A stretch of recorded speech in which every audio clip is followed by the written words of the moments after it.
Africa. We know the Europeans were establishing colonies in Africa and Asia. After that, the decolonization began. In comparison to Asian continent, decolonization began late in Africa. After Asian continent, Africa is the second largest one. African continent was known as unknown continent during 18th century in the history of the world because of its thick forests, vast lakes and deserts. The area of this continent is 3,277,135 square kilometer. History divides it into two parts, that is, religious and ethnic. The continent is divided into two parts due to the Sahara Desert. Both the parts of this desert are not in contact due to its remoteness. Hence, there are differences between two parts in the fields of culture, religion, and political background.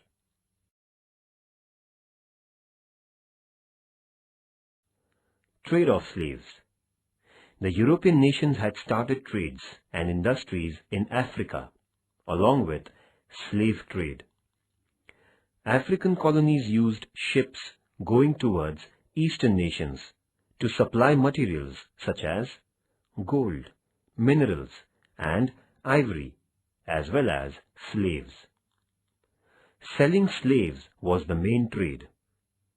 Portuguese traders were first to take African slaves to their nation. Trade of slaves was in existence since ancient time in Africa. Arabian traders also did the same trade for hundreds of years before and used to sell the African slaves on a large scale in Western Asian countries. European people took advantage of the backwardness of Africans and made them quarrel among themselves, as well as encouraged the battles for capturing of slaves. The African people who were captured were sold as slaves. Slaves were hard-working for their masters in newly established European colonies. Slave trade was one of the reasons for colonialism.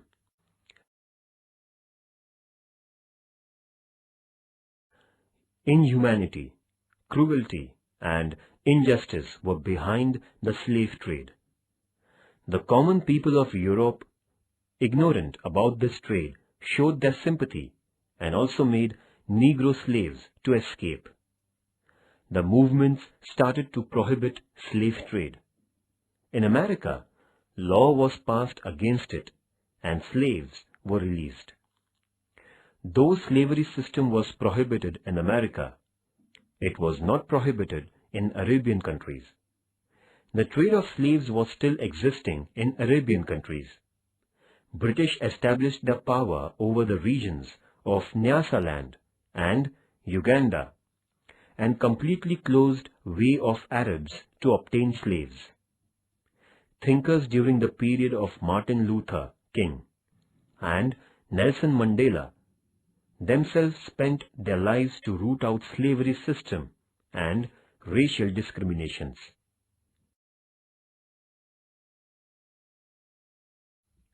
Consequences.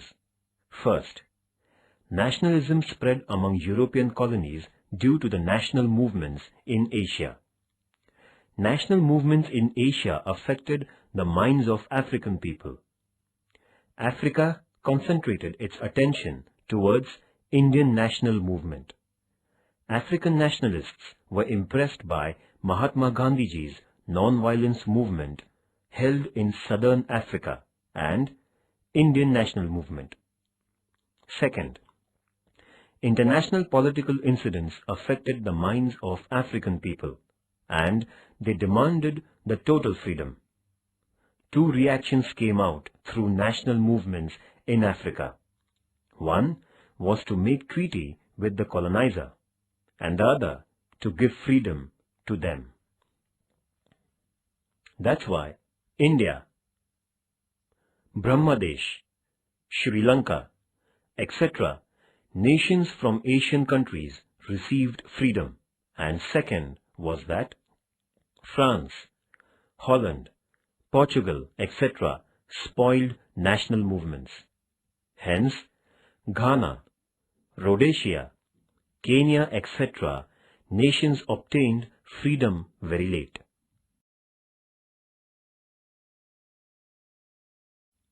Third, first, on one hand, events took place at the international levels related towards colonialism. Second, on the other hand, the European nations became weaker and weaker due to participation in the Second World War.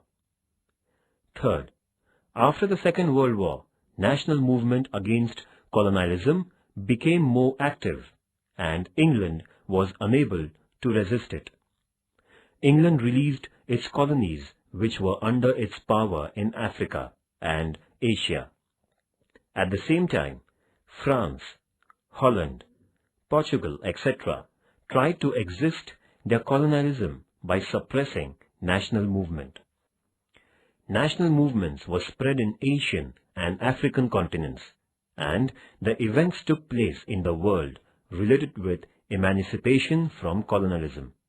Under pressure of international thoughts against colonialism, Western countries had released the colonies which were under their power. Thus, the process of decolonization was completed.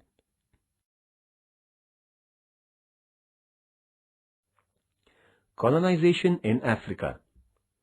Courageous European tourists Mango Park, Captain Speke, Sir Samuel Baker, David Livingstone, and American newspaper reporter H.M. Stanley had obtained the information of internal parts of Africa. Stanley published the valuable books and gave significant information about the continent to the Europeans. Industrial revolution, growing population, and rising imperialism made the European nations turn their attention towards African continent. European imperialists came to know about the continent of Africa, its vast area, and its minerals by the end of 19th century. As a result, England, France, Belgium, Holland, Arab, and Germany started their competition to acquire colonies in Asia and Africa. At the same time, European countries also started their voyages and expeditions to find the new sea route. Hence, European countries were in forefront in establishing their colonies in Asia and Africa.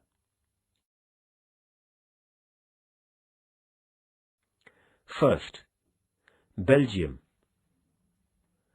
Belgium was the first nation to concentrate its attention on Africa. The second king of Belgium, Leopold, was very ambitious and intellectual. He spent money on Congo region of Africa and established his own free settlement in Congo. In limited span, he exploited the people in Congo.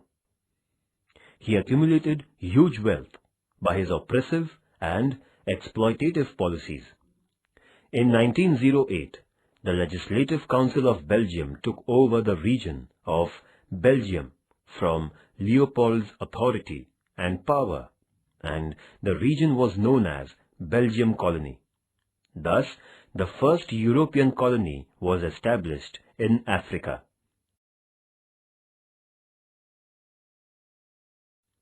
European nations were attracted towards the natural and mineral resources of Africa because they had seen that Leopold had obtained huge wealth from Congo region.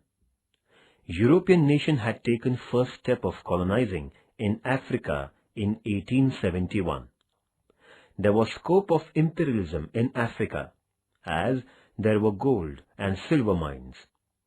Hence, after setting up the colony of Belgium in Africa, other European nations started to settle and make their own colonies in Africa. we found the effect of industrialization all over the world, as well as the settlements of colonies in the Africa continent during 18th century. After Industrial Revolution, European nations' attention was attracted towards Africa to establish new colonies and new market to sell their products and to buy cheap raw materials.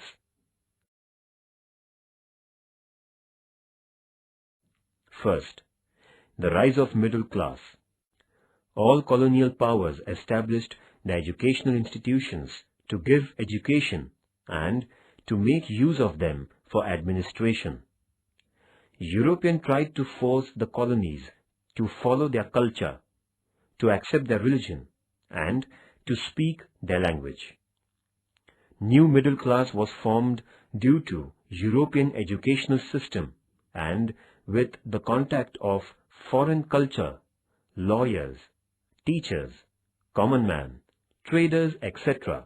were included in the new middle class. They came to know about general conditions, European countries, and the concepts like democracy, nationalism, literacy, etc. From this knowledge, they came to know about the critical conditions of economic exploitation, poverty, and slavery system. Second, Portugal and Spain. Portugal was the first European nation which established first permanent colony in Africa on the border of Ghana territory. Portugal empowered over the region Angola and established a new colony on the border of Eastern Africa named Mozambique.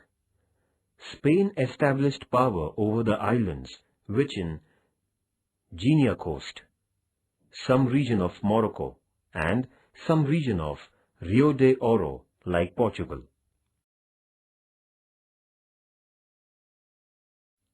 Second, the rise of nationalism. The spirit of nationalism was imbibed in African colonies. They began to think about freedom. Thus, national movements were raised in the colonies. The process of decolonization had begun late in Africa than Asian continent. They needed more time for decolonization, almost up to the end of 20th century. The main reasons were its natural resource separation among many castes, subcastes of African society, and weaker national movements, and late received Western education. At last, national movements led them to get their freedom.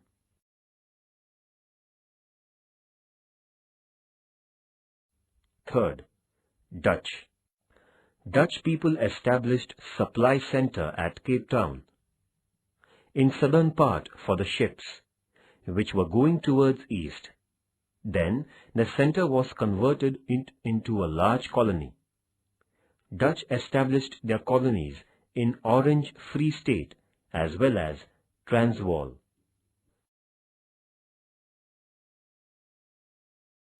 Third, national movement.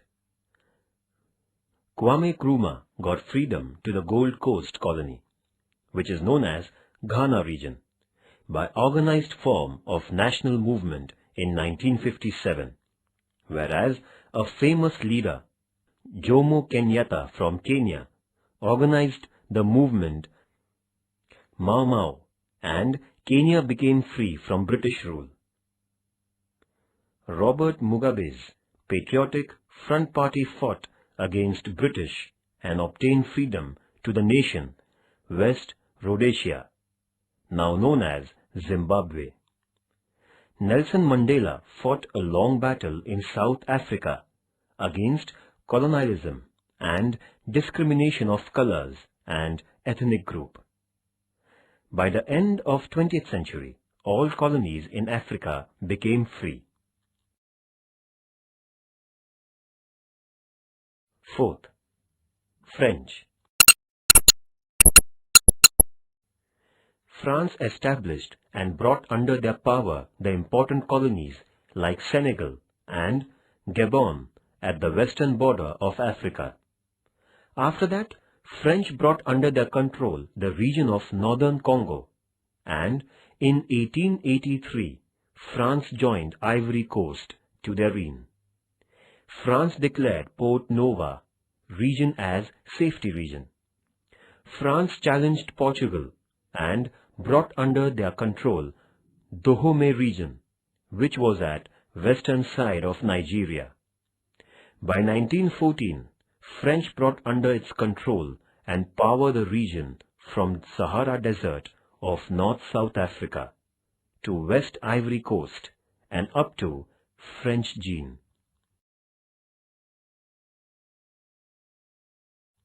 Fifth, British. Britain was not behind among European countries to establish the colonies in Africa.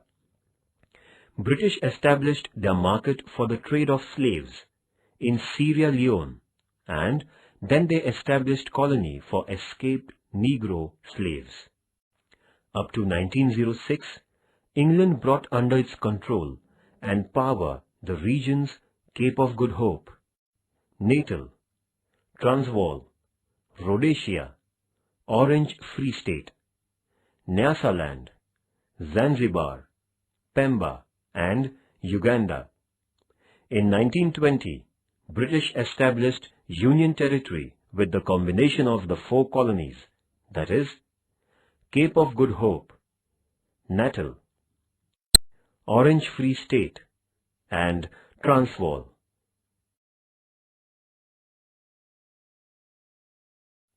Sixth, Germany. Like Britain, Germany too established its colonies in Africa. After integration, Germany participated in the competition of colonization. Chancellor of Germany, named Bismarck, established its first colony in West North Africa through his trade policy in 1883. German researcher Dr. Gesteb Nordwigel was sent to establish the right over Tongoland, Cameroon, Angora-Pequena regions of Africa. By the Treaty of Self-Defense between Germany and Negro King, Germany established its right over Africa. Then the region was known as Tongoland. After some years, Germany established its right over West South Africa. And in 1884-85, in Berlin Conference, Germany's power over the colonies like Tongoland, Cameroon, and Southwest Africa, etc., were granted.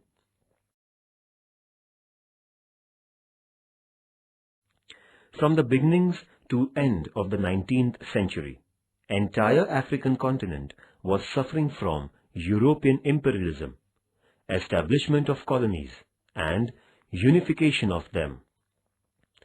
Division of African continent had begun from the beginning of 19th century, and it was divided among European countries during the next 100 years. Since beginning of First World War to the ending of the Second World War, African continent was under the power of European countries.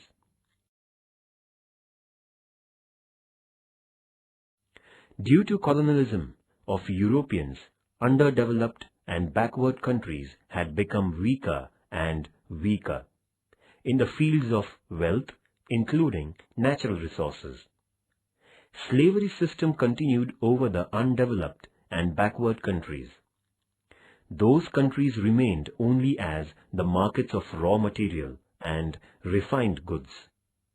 Due to its effects, native occupations and industries decreased. Many industries were closed and the native people became poorer and poorer.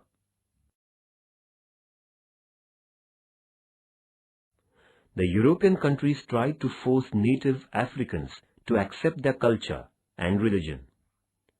Europeans tried to make conflict among the proper native folks, as well as tried to decrease their moral values. The Europeans established their rights and control over the poor public. Thus, they established their empire. Though there was democracy in European countries, they supported the local monarchy in Africa for their existence forever in Africa. For the same reason, injustice, exploitation increased greatly. Its another example was trade of slaves.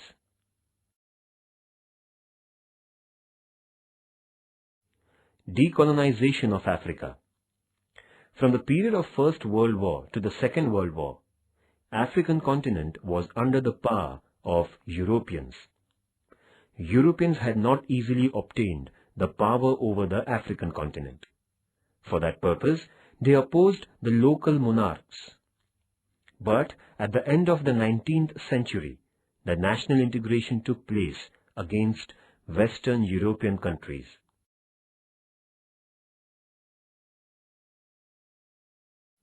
Conclusion. The continent was known as unknown continent has now completely changed. Free nations accepted the new thoughts, and this continent's darkness had disappeared forever. An Africa continent began to develop.